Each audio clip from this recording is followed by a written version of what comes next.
भ्रष्टाचार की नींव पर खड़े सुपरटेक बिल्डर के ट्विन टावर कल यानी 28 अगस्त को दोपहर 2:30 बजे चंद सेकंड में जमींदोज कर दिए गए। पहली बार अदालत के आदेश पर इतनी बड़ी इमारत को गिराया गया है।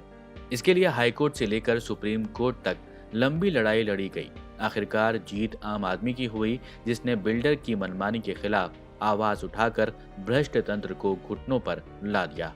इस काम के लिए साउथ अफ्रीका से एक्सपर्ट्स की टीम भारत आई थी, जिसने भारत की एडिफिस इंजीनियरिंग कंपनी के साथ मिलकर ये काम को अंजाम दिया है और सटीक जगह पर बिल्डिंग को गिराने में सफलता हासिल की है। आपने देखा होगा कि जब बिल्डिंग गिरी उसके बाद आपको बड़े बड़े ट्रक के टायर भी जमीन पर देखने को मिले होंगे।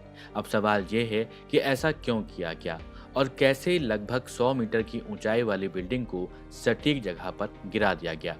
चलिए समझते हैं। सुपरटेक टावर्स को कंट्रोल्ड इम्प्लोजन के जरिए ध्वस्त किया गया, या फिर इसे वाटरफॉल इम्प्लोजन भी कहा जाता है, जिसका मतलब यह है कि विस्फोटकों को रणनीतिक रूप से लगाया गया जिससे कि आसपास की बिल्डिंग को कम से कम नुकसान हो। विस्फोटकों को इस तरह से लगाया गया कि पहले बिल्डिंग के नीचे का हिस्सा गिरे, फिर धीमे धीमे ऊपर की तरफ ब्लास्ट होते जाएं और ये बिल्डिंग नीचे की तरफ आ जाए।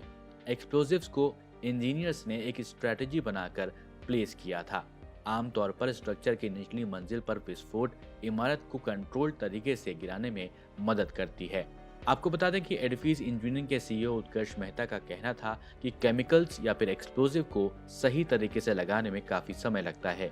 तैयारी में लगभग इसमें 7 महीने लगे, जिसमें 1 महीने की योजना और 6 महीने की ऑन साइट तैयारी शामिल है। आपको बता दें कि इस बिल्डिंग को गिराने में 3700 किलो एक्सप्लोजिव का इस्तेमाल हुआ। 9400 छेद ड्रिल करके इनमें एक्सप्लोजिव लगाया गया। विस्फोटक के प्रभाव को कम करने के लिए ट्विन टावर्स के बीम और खंभों को जियो टेक्सटाइल मटेरियल से लपेटा गया।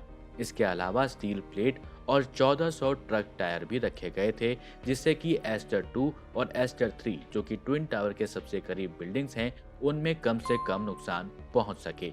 अब चुनौती है मलबा हटाने की। बताया जा रहा है कि मलबा लगभग 3 महीने में हटा दिया जाएगा।